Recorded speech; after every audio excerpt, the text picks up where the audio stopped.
Good morning, everyone. Today, my encouragement comes from the word God spoke to me in South Africa. This question not only applies to me, but we can all ask ourselves this question: what does God want us to put down, and what does He want us to pick up?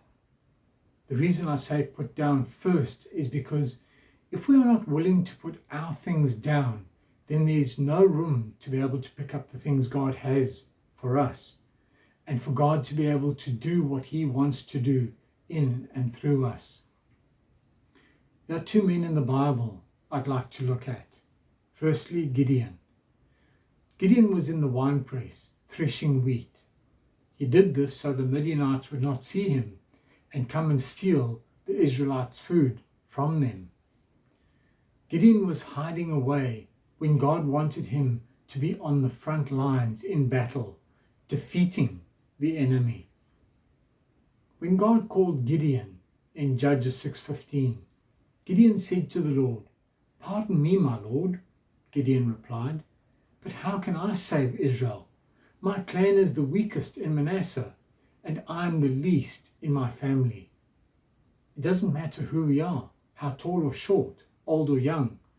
God will carry out His plans and purposes with whom He pleases, because we can't hide from God. God used Gideon because he was the smallest. He came from the smallest clan so that God would receive the glory.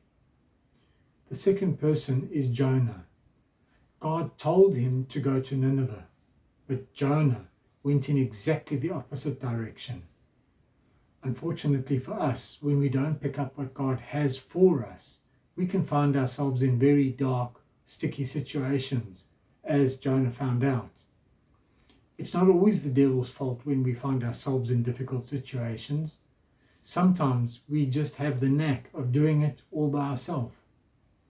Proverbs 19 verse 21 says, "Many are the plans in a person's heart, but it is the Lord's purposes that prevails." So what's the way forward? Firstly, we need to cultivate a healthy relationship with God, which helps us to hear Him more clearly. And then we must be willing to put down our plans, wants, needs, and desires to pick up His.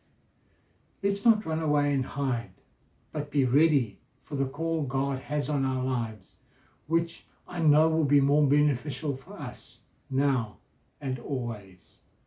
Bless you.